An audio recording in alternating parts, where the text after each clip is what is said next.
The rhetoric, it keeps ramping up, the polarization more pronounced, the demonization of the other side reaching frightening levels. At 3:48 p.m., Kamala Harris said, "I am deeply disturbed by the shooting in Utah. Doug and I send our prayers to Charlie Kirk and his family. Let me be clear, political violence has no place in America. I condemn this act, and we all must work together to ensure this does not lead to more violence."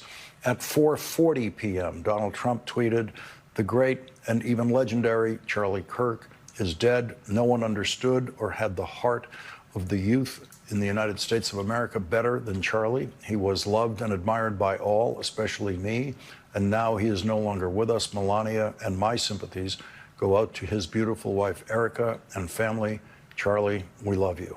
We are joined now in our continuing live coverage by former federal prosecutor Andrew Weissmann and MSNBC justice correspondent Ken Delanian. Ken, what is the latest in the investigation as of this hour? Well, Lawrence, the latest is a puzzling series of social media posts from the FBI director, who announced with great fanfare about 3 hours ago that the subject, that's the term he used, involved in the shooting of Charlie Kirk had been captured. And he thanked local law enforcement. Now, law enforcement on the scene quickly contradicted that and said that the person that they were questioning was actually a person of interest. They did not call that person a subject or a suspect. And then about 2 hours after that, Kash Patel posted another item on X saying that this person had in fact been released and the investigation continues. You said it best. You said Charlie Kirk is a, human being. Anybody celebrating him being shot or using it for clickbait on social media is going straight to hell. The guy's a dad and a husband. No matter how much you disagree with him or don't like him, he doesn't deserve this. Here. Because people tune in at all different times, Mike, I feel like I have to keep saying we unequivocally condemn this violence, period. It is, and you know what it's like. You're obviously a public figure that's been the target of death threats. It to me, it's really scary. It's scary as a dad. It's scary as a husband. And I've faced a ton of death threats, particularly from Laura Loomer, who, by the way, this morning is calling me a demon, while also simultaneously blaming the left for political violence in this country. But what happened to Charlie, and I never met Charlie, is horrible. And the video is maybe one of the worst. It's probably the worst thing I've ever seen with my own two eyes, if I'm being perfectly honest with you. Yeah. And I usually actively try to avoid looking at things like that. And it's horrible. And I think that all of us have a responsibility to try to use this moment to look in the mirror and find a way to de-escalate where we are in this country. The problem is the president of the United States is literally the worst possible person on the planet to do that. Yeah. And yesterday used his platform to blame the left again, when we don't even know who the shooter is because they can't find him. This guy's on the run. Like, we don't know who he is or what he did or why he did it. And it's worth pointing out here that I just think this is important to say. Is I mentioned Laura Loomer a second ago. Laura Loomer has been attacking Charlie Kirk for the last several weeks and saying that he is anti-Trump, I believe over Epstein stuff, amongst other things.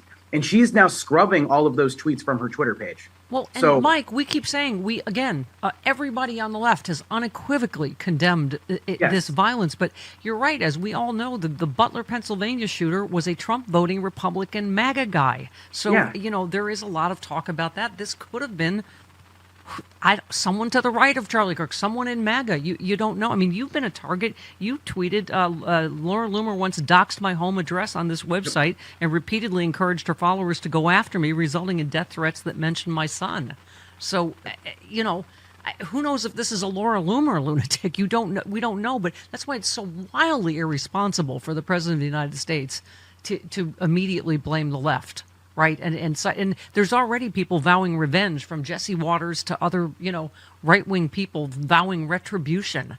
I mean, and it's not just Donald Trump. It's the entire right-wing ecosystem. Like, every conservative influencer's out there blaming the left. They're declaring war on the left. And keep in mind, they declared war on Chicago just like 6 days ago. Donald Trump, that was only 6 days ago that Donald Trump was posting a meme, an AI-generated version of Chicago on fire. So I don't want to be lectured by the modern day Republican Party about civility in our politics. I am very sad and sorry about what happened to Charlie Kirk. I'm spending, I have a 6-year-old son. He's got a 1-year-old and a 3-year-old. They're never going to know their dad. And that is beyond messed up. I don't know if I can curse on your show. No, or yeah, not. yeah, that's fine. You can say messed up. Not any further than that. Yeah. Not any further than that. No. Well, I wanted to drop an F-bomb, but I don't want to get into it. All right, thank you. So yeah, I know how those fines suck. You know, and can I just say, Mike, to your point about infighting on the right, and we've seen all this MAGA fighting, whether it's Nick Fuentes and Loomer, and I can't even tell who's on whose side anymore. Marjorie Taylor Greene, the Epstein files, clearly, you know, you wonder if it's connected to that, because there's a lot of dissension going on the right on the Epstein cover-up. But the MAGA faithful are piling on Kash Patel after he marked the arrest of the suspect in Kirk's assassination on social media, only to admit less than 2 hours later the subject in custody has been released. Well, they've already been piling on him for his incompetence on this the Epstein file thing, right? So again, this isn't coming from the left. I mean, and as Chris said, like, you know, they're just hungry for a scalp. And, you know, now we're saying, can we trust the FBI if it doesn't fit their narrative, if it's not someone from the left, right? Well, let's talk about the FBI for a second, because one, whoever did this was a trained shooter. Like, it was from a distance, and so this is someone who knows what they're doing. And I think the fact that they haven't caught them now 18 hours later, or however long it's been, is crazy to me. Although Kash Patel claimed that they caught him and then claimed that they didn't catch him, so he's all over the place.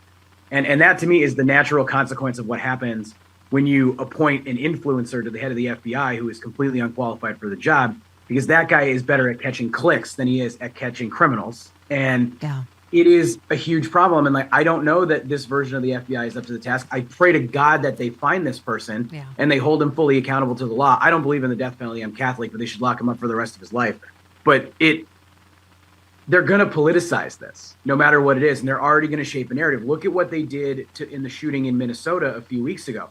That person may or may not have been trans. I don't know if we ever got confirmation on that, but they decided to blame all mass shootings in America on trans people. Well, that was, and this is actually what Charlie Kirk was talking about. That's what he was saying right before he was demonizing trans people, right before he was shot. He said, how many trans people are shooters? He's like, oh, too many. When we know that the percentage is 0.0001% of these shootings. It's 4 out of 5,200. 4 out of 5,200. But they went full down a narrative hole where they were promising to ban all trans people from owning firearms, to the point that the NRA had to step up to their credit and go, no, we think that that's wrong. And in this environment, I'll take any ideological consistency that I can find, even from the NRA. He raises another point. I've had to compliment the NRA, Marjorie Taylor Greene, Rand Paul. John Welcome Bolton. To the resistance, and the NRA. Who in the same week. I quote yesterday on the Russia-Poland stuff, I quote tweeted, what's his name? Rand Paul? Or John Bolton. No, John Bolton. I quote tweeted John Bolton, and I'm like, feels weird to say, but John Bolton is absolutely right here. We're just in this bizarre world that we live in now. But yeah, again, both sides don't do it. You said every elected Democrat and left-wing influencer has condemned Kirk's murder, while right-wing pundits are frothing, blaming the left, claiming we want them dead, that we're at war. This will fuel more violence, which at this point seems to be exactly what they want. Shame on every one of them.